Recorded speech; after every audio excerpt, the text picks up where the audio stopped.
Qatar imeendelea kuishutumu Israel kwa kile ilichokieleza kuwa ni kushindwa kutekeleza wajibu wake chini ya mpango wa vipengele 20 uliowasilishwa na Rais wa Marekani Donald Trump kwa ajili ya kusitisha vita vya Gaza.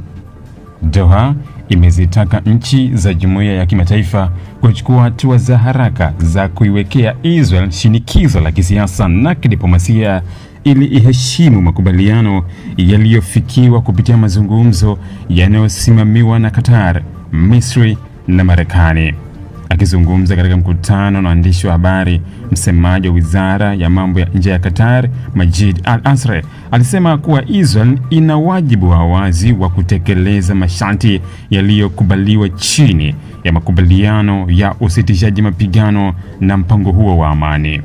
Alisema wapatanishi wanaendelea kufanya kazi usiku na mchana ili kuharakisha kuanza kwa hatua ya pili ya makubaliano hayo ambayo inalenga kuimarisha usitishaji mapigano, kuendelea kwa kubadilishana mateka na wafungwa, kuongeza misaada ya kibinadamu pamoja na kujadili mfumo wa kumaliza vita kwa njia ya kisiasa. Kwa mujibu wa Al-Ansari, masuala ya usalama ni sehemu muhimu ya mazungumzo hayo, lakini akaongeza kuwa hayawezi kutumika kama sababu ya kuchelewesha utekelezaji wa makubaliano yaliyofikiwa. Alidai kuwa Hamas imetekeleza wajibu wake kwa mujibu wa makubaliano yaliyopo, hivyo jukumu ambalo limesalia ni kwa Israel kutekeleza sehemu yake bila kuchelewesha.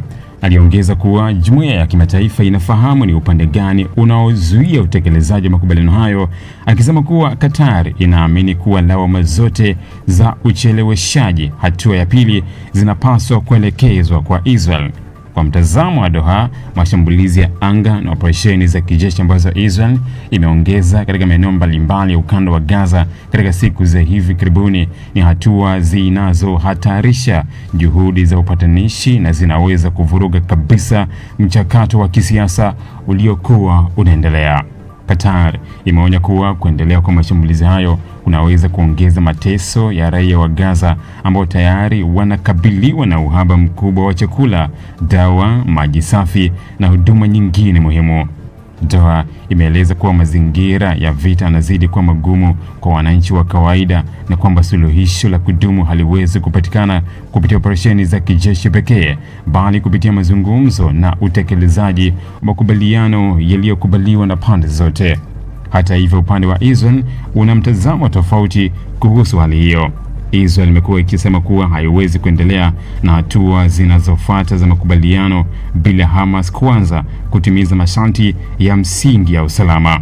Miongoni mwa masharti hayo ni kuachiliwa kwa mateka wote waliobaki mikononi mwa Hamas, kusitishwa kwa uwezo wa kijeshi wa kundi hilo, pamoja na kuhakikisha kuwa Gaza haitatumika tena kama eneo la kupanga mashambulizi dhidi ya Israel.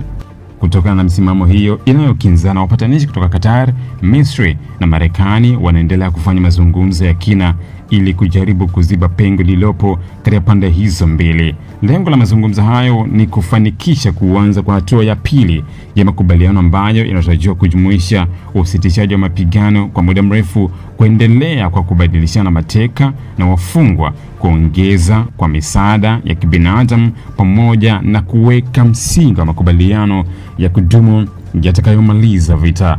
Pamoja na juhudi hizo, tofauti kubwa kuhusu masuala ya usalama, hatima ya Hamas, mustakabali wa utawala wa Gaza baada ya vita, pamoja na masharti ya kisiasa yaliyowekwa katika mpango wa Marekani zinaendelea kuwa changamoto kuu zinazoweza kuchelewesha au hata kuhatarisha utekelezaji kamili wa makubaliano hayo. Wakati Qatar ikiendelea kuitaka jumuiya ya kimataifa kuishinikiza Israel kutekeleza wajibu wake, Israel nayo inaendelea kusema kuwa amani ya kudumu haiwezi kupatikana bila kuondolewa kabisa kwa tishio la kijeshi linalotokana na Hamas. Ili kuwa mwanafamilia bora wa Global TV, usisahau kusubscribe, like, kushare na kucomment. Baada ya kusubscribe, bonyeza alama ya kengele ili kupata taarifa kwa kila video inayopanda Global TV Online.